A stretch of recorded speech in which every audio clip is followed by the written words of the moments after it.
হরে কৃষ্ণ। তো এ হলো ভক্তিচন্দ্র দাসের যে কথা। তো ভক্তিদাস কি করলেন? ভক্তিচন্দ্র দাসের আরো ভাই ছিলেন, তো তাদেরকে চলাকালীন সংসারে দিয়ে তখন ভক্তিদাস চলে গেলেন সংসার ত্যাগ করে বৃন্দাবনে। তো ভক্তিদাস কি ভক্তি পেয়েছিলেন আর কি ভক্তি দেখেছিলেন? ভক্তিচন্দ্র দাস কেন কি করে এরকম হয়েছিলেন? তো তিনি গুরুদেবকে এতই মানতেন, অনেক অনেক শ্রদ্ধা ভক্তি করতেন, আর ভগবান শ্রীকৃষ্ণের প্রতি তার প্রেম, গভীর প্রেম, রাধারানীর প্রতি, নিতাই চাঁদের প্রতি গভীর প্রেম ছিল। তো সেইভাবে যখন সে বায়ুতে ওয়াশরুম থেকেও যদি আসতো বা যদি বায়ু ত্যাগ করেও যদি আসতো, তাহলেও গুরুদেবের কাছে যেত না জানি গুরুদেবের কি কষ্ট হয়। প্রস্রাব করে এসো, গুরুদেবের এসে ধরতো না, দূরে থাকতো। মানে গুরুদেবের যদি কষ্ট হয়, আমার কারণে কেন গুরুদেবের কষ্ট হবে? তো ভক্তিচন্দ্র দাস এরকম ছিলেন, নিষ্পাপ একজন সেবক ছিলেন, দাস ছিলেন। ভক্তিদাস কেন বলা হয়? ভক্তিচন্দ্র দাসকে কেন বলা হয়? গুরুদেবের আজ্ঞা পেয়ে ভক্তিদাস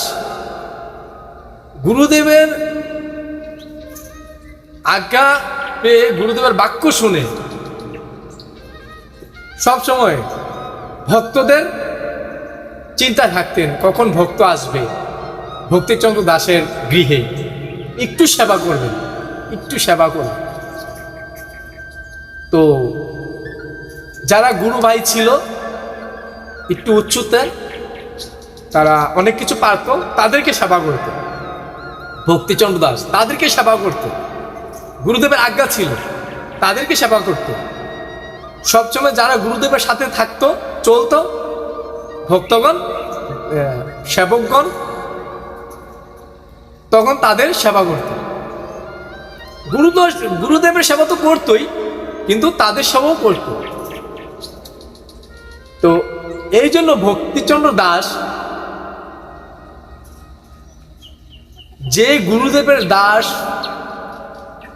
দাসেরও দাস ছিল, তাদেরও সেবা করতে এই ভক্তিচন্দ্র দাস।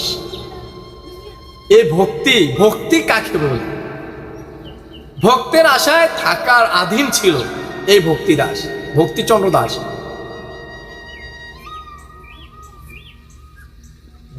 গুরু ভাইয়েরা যারাই বলতো তাকে, গুরুদেবের দীক্ষিত যারাই ছিল, যারাই তাদেরকে বলতো ভক্তিচন্দ্র দাসকে ঘৃণা করত, তখনও সে কখনো মনে কিছু নিত না।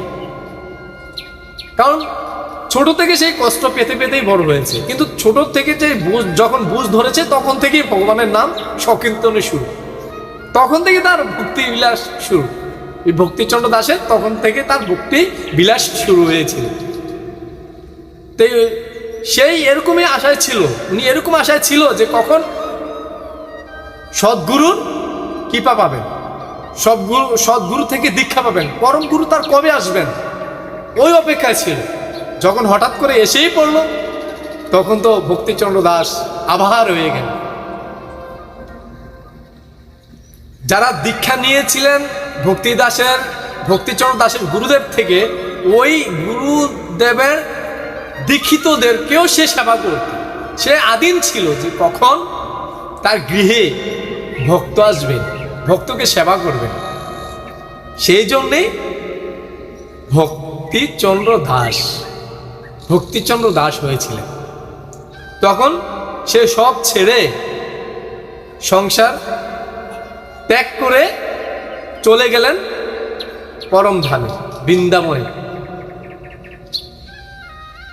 গুরুদেবের সেবা করতেছেন, ভক্তদের সেবা করতেছেন, কি না আনন্দ! ভগবান শ্রীকৃষ্ণের সেবা দিতেছেন, মানে ভক্তিচন্দ্র দাসের এই এক লীলা ছিল। তখনই তার এই বৈষ্ণব লীলা সঞ্চালন ছিল। এই জীবন কাহিনী ছিল ভক্তিচন্দ্র দাসের। তো ভক্তি আমাদের দেখাতে হবে, ভক্তি বাড়াতে হবে, সবাইকে শ্রদ্ধা ভক্তিতে দেখতে হবে, সাধু সঙ্গ করতে হবে। এই যে ভক্তিচন্দ্র দাস যে সাধু সঙ্গ করতেন, নিতাই নিতাই নিতাই নিতাই বলে জীবন প্রাণ করেছিলেন। নিতাই নিতাই ছাড়া মুখে কিছুই আসে না। আর গুরুদেব, হে গুরুদেব, হে গুরুদেব, হা কৃষ্ণ, হা কৃষ্ণ। এ হলো ভক্তিচন্দ্র দাসের জীবন লীলা। যেই ভক্তকে সেবা করে ভক্তের আশায় থাকে, আধীন হয়ে থাকে, মা বাবারা, তার উপরে কে আছে গো বলেন? আছে, সে তো তুচ্ছ একটা ভক্ত শুধু। যারা ভক্তি লাভে গিয়েছিলেন তাদেরকেও সে সেবা করতেন, এই ভক্তিচন্দ্র দাস। তখন সংসার ত্যাগ করেছিলেন ভগবানের শ্রীকৃষ্ণের নামে, গুরুদেবের নামে। সাধু সঙ্গ করবে বিদায় সংসারকে ত্যাগ করে চলে গেছেন বৃন্দাবনে। জয় নিতাই গৌর নিতাই। সেই বৃন্দাবনেই ছুটে চলে গেলেন প্রভু প্রভু বলতে বলতে। আর খুঁজেও পায়নি এই ভক্তিচন্দ্র দাসকে, আর খুঁজে কেউ পায়নি। এই জীবন লীলা একদিন না একদিন আসবে, তখন আপনারা সবাই শুনবেন এই ভক্তিচন্দ্র দাসের কষ্টের কথা, তার জীবন কাহিনী। হরে কৃষ্ণ, রাধে রাধে।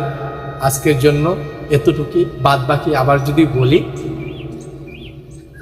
ভিডিও দেখবেন, পাঠ শুনবেন, যে যে জায়গায় থাকেন পাঠ শুনবেন। ভক্তির গতি বাড়ান, ভক্তির গতি বাড়ান। আপনাদের সন্তান যদি থাকে তাকে ভক্তি লাইনে পাঠান, সেবা শান্তিতে পাঠান, পাঠে পাঠান। দীক্ষা তাড়াতাড়ি গুরুদেব থেকে নেওয়ান, সদ্গুরু দীক্ষা নেওয়ান, সদ্গুরু থেকে দীক্ষা নেওয়ান।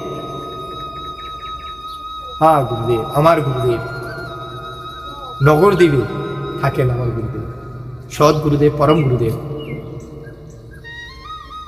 পরের যুগও আমার গুরু ছিলেন, এই যুগও আমার গুরু। তো আপনারা সবাই আশীর্বাদ করবেন আমি যেন আরো ভালো করে পাঠ করতে পারি, আপনাকে শ্রবণ করাতে পারি, কৃষ্ণর নাম প্রচার করতে পারি, সনাতন ধর্মটাকে যেন জাগৃত করতে পারি, ধরে রাখতে পারি। সনাতন ধর্ম আমাদের পরম ধর্ম, আদি ধর্ম। সবাই সনাতন ধর্ম